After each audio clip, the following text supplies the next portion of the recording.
Ayo, kalian sudah cuci tangan belum? Kalau belum, cuci tangan dulu ya, agar kuman dan bakteri tidak masuk ke tubuh kalian. Sehat sekarang bukan hanya untuk kalian, tapi juga demi orang-orang di sekitar kalian. Oke, kalau sudah, kita lanjut videonya. Assalamualaikum warahmatullahi wabarakatuh. Baiklah anak-anak sekalian, sebelum kita memulai pelajaran, mari kita berdoa dulu. Berdoa sesuai agama dan keyakinan masing-masing. Harapannya semoga kita semua mendapat ilmu yang bermanfaat. Berdoa mulai. Bismillahirrahmanirrahim. Raditu billahi rabban wa bil islami dinan wa bi Muhammadin sallallahu alaihi wasallam nabiyyan wa rasulan. Rabbi zidni ilma warzuqni fahma.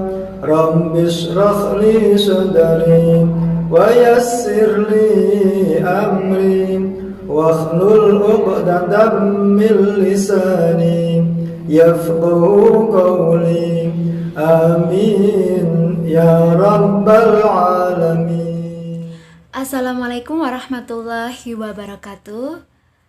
Pertemuan kali ini kita akan belajar sejarah Indonesia, yaitu masuknya Hindu-Buddha dan munculnya kerajaan Hindu-Buddha.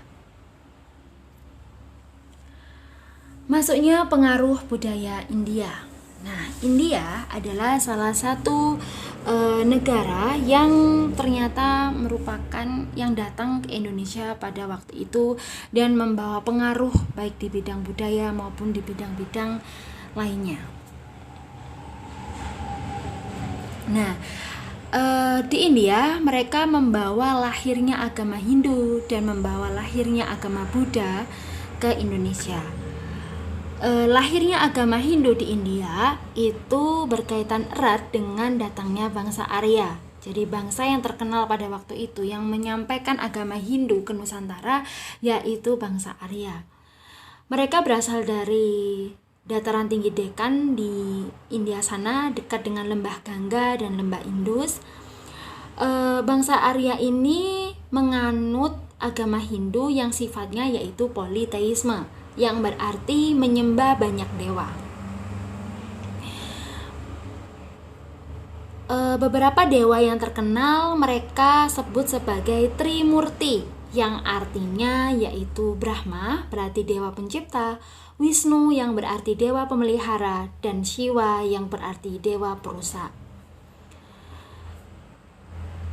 Nah, kitab yang dianut oleh agama Hindu yaitu Weda, yaitu kitab yang memiliki 4 bagian, yaitu Rigveda, Yajurveda, Samaveda, dan Atharvaveda.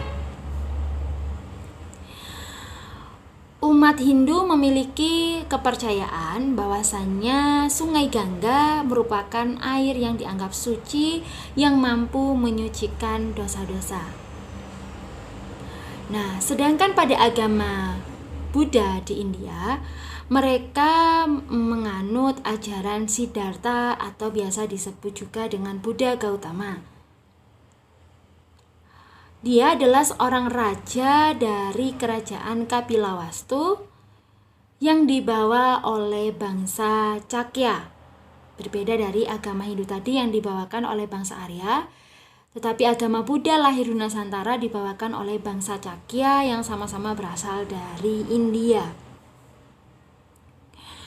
Kitab sucinya yaitu berupa Tripitaka.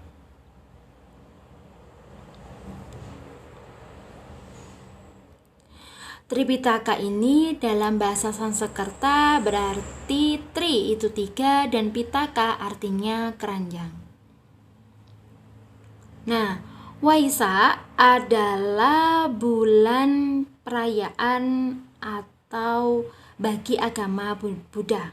Jadi mereka punya itu pada bulan Mei atau pada waktu bulan purnama. Biasanya umat Buddha pada hari Waisak melakukan perayaan, biasanya bersama-sama mengunjungi candi. Biasanya kalau di Indonesia itu ada di daerah Borobudur, Candi Borobudur.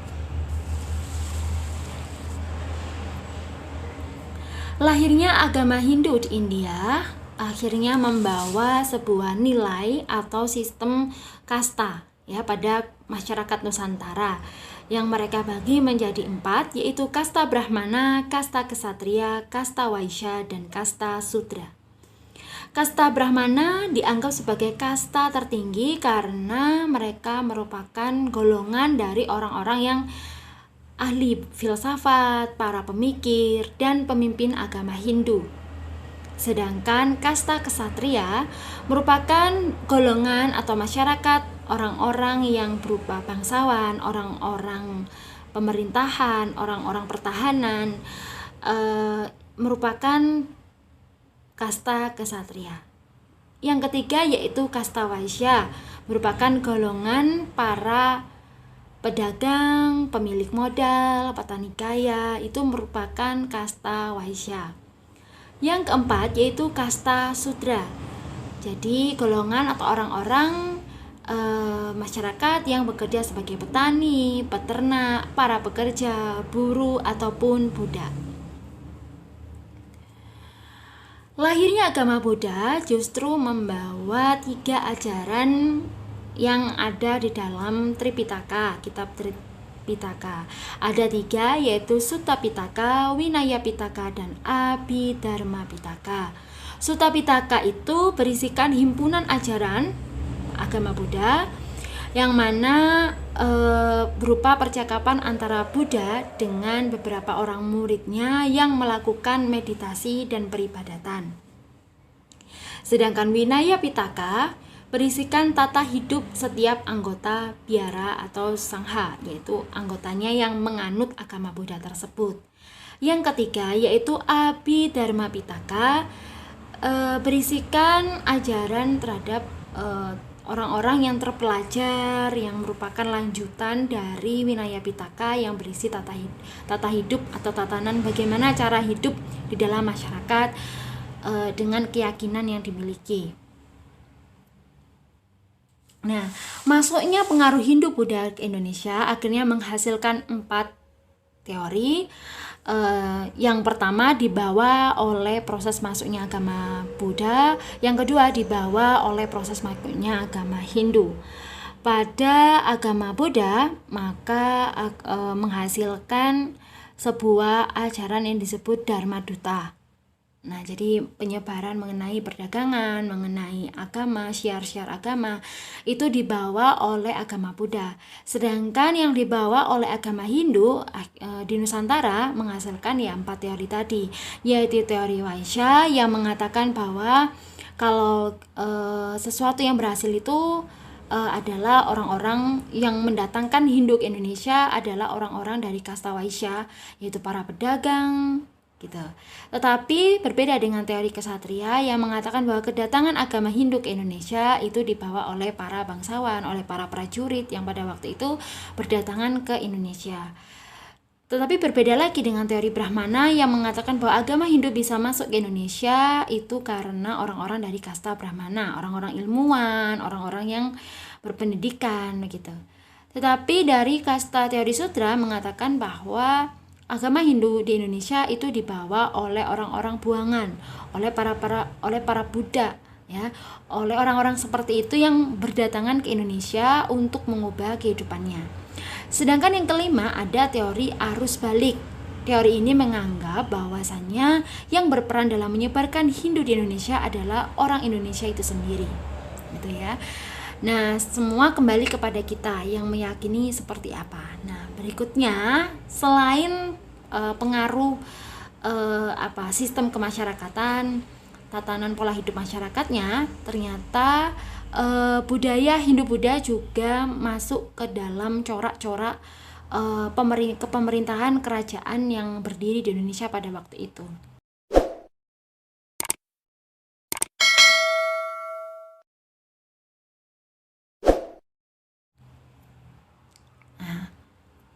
yaitu ada yang pertama ada Kerajaan Kutai. Kerajaan Kutai itu ada sejak pada tahun 400 Masehi atau pada abad ke-5 Masehi. Pada waktu itu rajanya yaitu Raja Mulawarman, ya. Mereka memeluk agama Hindu Shiva yang sangat setia. Nah, bahkan pada waktu itu sampai terdapat tempat sucinya juga untuk mereka melakukan ritual itu, raja maupun rakyatnya. Oke, dan di sana kehidupannya sangat baik, gitu ya. Jadi ada Raja Mulawarman itu kan memeluk agama Hindu Shiva yang setia, tempat sucinya itu bahkan didirikan tempat suci, dan rajanya juga dia juga sangat dekat dengan kaum Brahmana maupun kaum rakyat, dan dia sangat dermawan, bahkan dia juga sering berderma emas maupun lembu pada waktu itu semacam sapi. Kemudian pada Raja Mulawarman itu Kutai mengalami zaman keemasannya, jadi ekonominya juga sangat berkembang karena letaknya kerajaan Kutai ada di tepi sungai juga, dan masyarakatnya umumnya bekerja sebagai pertanian, di bidang pertanian. Mereka juga melakukan perdagangan dengan orang-orang Tiongkok melalui jalur-jalur perdagangan internasional juga, dari India ke Makassar, ke Filipina, baru ke Tiongkok. Itu. Nah, yang kedua yaitu Kerajaan Tarumanegara. Kerajaan ini berdiri pada abad ke-4 Masehi sampai abad ke-7 Masehi. Jadi Kerajaan Tarumanegara ini pada waktu itu rajanya yaitu Raja Purnawarman. Ia membangun kerajaan baru di dekat pantai pada waktu itu yang sekarang itu namanya yaitu Sunda, sebagai kota yang suci. Kerajaan di bawah Purnawarman juga Kerajaan Tarumanegara merupakan kerajaan yang besar. Selanjutnya ada Kerajaan Sriwijaya. Kerajaan Sriwijaya ini merupakan kerajaan Buddha. Jadi dia menganut Buddha. Letaknya ada di Sumatera pada waktu itu. Ia lahir ada mulai sejak abad ke-7 Masehi di bawah pimpinan Raja Balaputra Dewa. Sriwijaya kemudian memperluas kawasan perdagangannya, pelayarannya mulai dari semenanjung Malaya. Kemudian mereka mulai menjual dagang-dagangan seperti gading, kulitnya binatang, sutra, permadani, dan porselin pada waktu itu ya. Karena letak Sriwijaya tersebut juga dekat dengan pantai, sehingga jalur perdagangannya juga mudah untuk melakukan atau untuk menangkal serangan-serangan dari kerajaan-kerajaan yang lain. Yang keempat yaitu ada Kerajaan Mataram kuno yang berdiri pada abad ke-8 Masehi. Kerajaan Mataram kuno ini terbagi menjadi dua, ya. Yaitu ada Mataram kuno di Jawa Tengah dan Mataram kuno di Jawa Timur. Yang Mataram kuno di Jawa Tengah itu dipimpin oleh Raja Sana atau pamannya Sanjaya.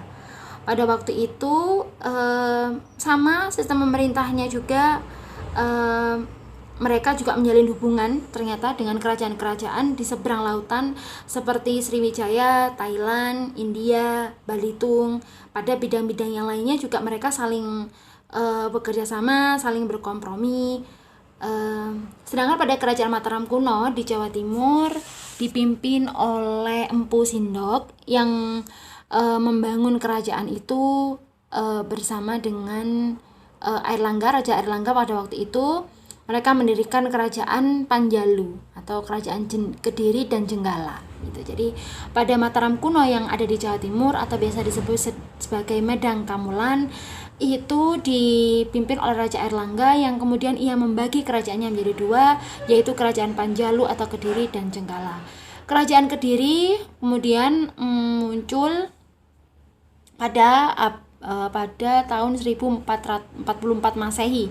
Pada waktu itu ada peperangan juga antara Kediri dan Jenggala yang didirikan sendiri oleh Raja Airlangga karena pada waktu itu ada biasa perubatan kekuasaan juga, yang kemudian muncullah Kerajaan Singosari yang ada mulai pada tahun 1222 Masehi yang pada waktu itu dipimpin oleh Ken Arok ya, yang letaknya ya sekarang itu ada di sekitar Kota Malang atau Jawa Timur.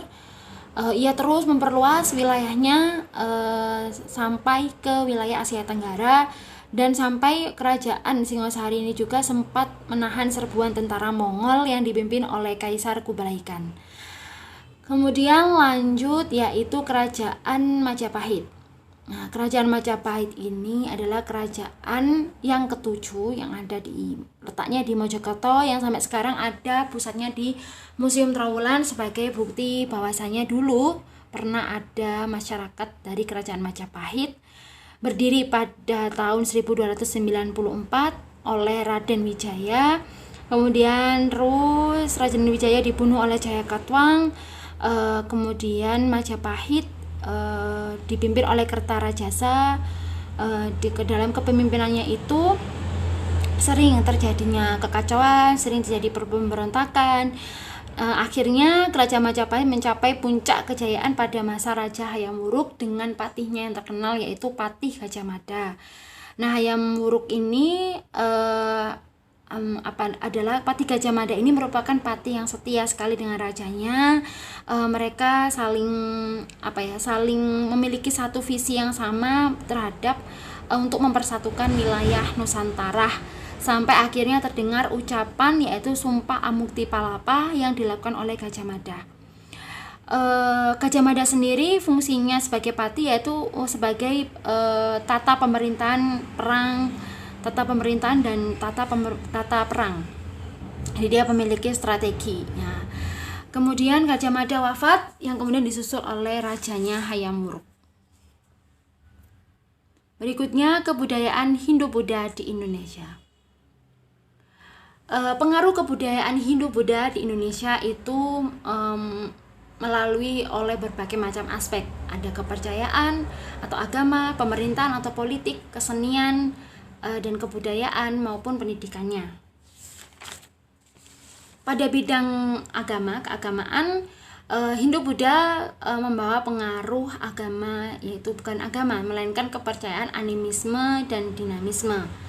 Tetapi pada bidang pemerintahan, pengaruh kebudayaan Hindu-Buddha itu akhirnya pada sistem kemasyarakatan atau sistem pemerintahan yang menggunakan kerajaan bukan lagi suku-suku. Yang sebelumnya di Nusantara itu menggunakan kepala suku atau kepala daerah. Tapi setelah Hindu-Buddha datang, maka kerajaan adalah merupakan sistem perpolitikan yang digunakan akhirnya pada corak-corak kerajaan-kerajaan yang ada di Indonesia. Yang ketiga yaitu kebudayaan dan keseniannya dibagi menjadi 6 bidang kesenian, yaitu pada seni bangunan, seni patung, seni ukir, seni bahasa dan tulisan, seni wayang maupun seni sastra. Nah, pada seni bangunan di Indonesia akhirnya banyak sekali peninggalan-peninggalan berupa candi-candi yang hampir ada di seluruh wilayah Nusantara.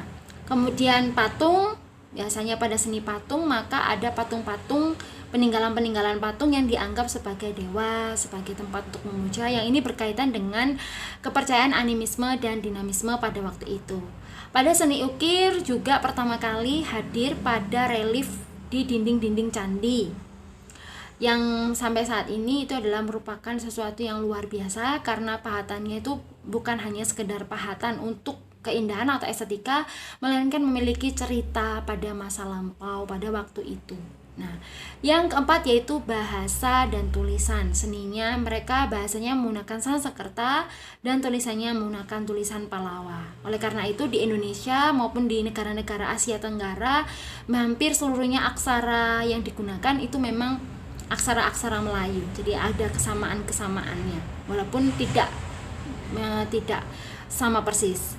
Yang kelima yaitu seni wayang, yang terkenal adalah cerita Mahabharata dan Ramayana. Jadi kita semua sangat tahu bagaimana jalan ceritanya, bahkan sampai jadi film juga, difilmkan juga, bahkan karya-karya sastra yang menceritakan kembali versi-versi Mahabharata dan Ramayana itu juga banyak sekali di Nusantara. Kemudian dari bidang seni sastra yang terkenal itu ada cerita Arjuna Wiwaha, Baratayuda, dan Kitab Sutasoma. Itu merupakan karya di bidang seni sastra yang mendapat pengaruh dari Hindu-Buddha, kebudayaan Hindu-Buddha. Yang terakhir yaitu pendidikan, juga tidak luput dari pengaruh kebudayaan Hindu-Buddha.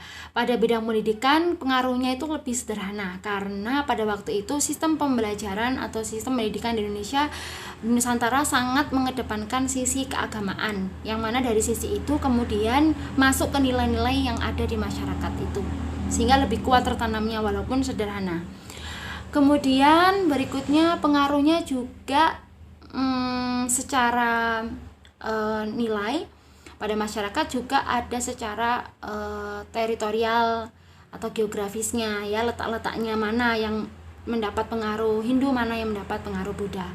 Yang mendapat pengaruh Hindu seperti kerajaan-kerajaan Mataram kuno, Medang, Kediri, Singosari, Mojopahit, Sunda, Bali. Dan pada pada pengaruh budaya-Buddha ada Melayu, Majapahit juga, tapi mungkin karena kerajaan-kerajaan di Indonesia, di Nusantara pada waktu itu memang sering terjadi perebutan kekuasaan, sehingga ada yang satu kerajaan tetapi terbagi menjadi dua, seperti kerajaan Mataram kuno, seperti kerajaan Kediri juga gitu ya, Kediri dengan Jenggala, seperti itu.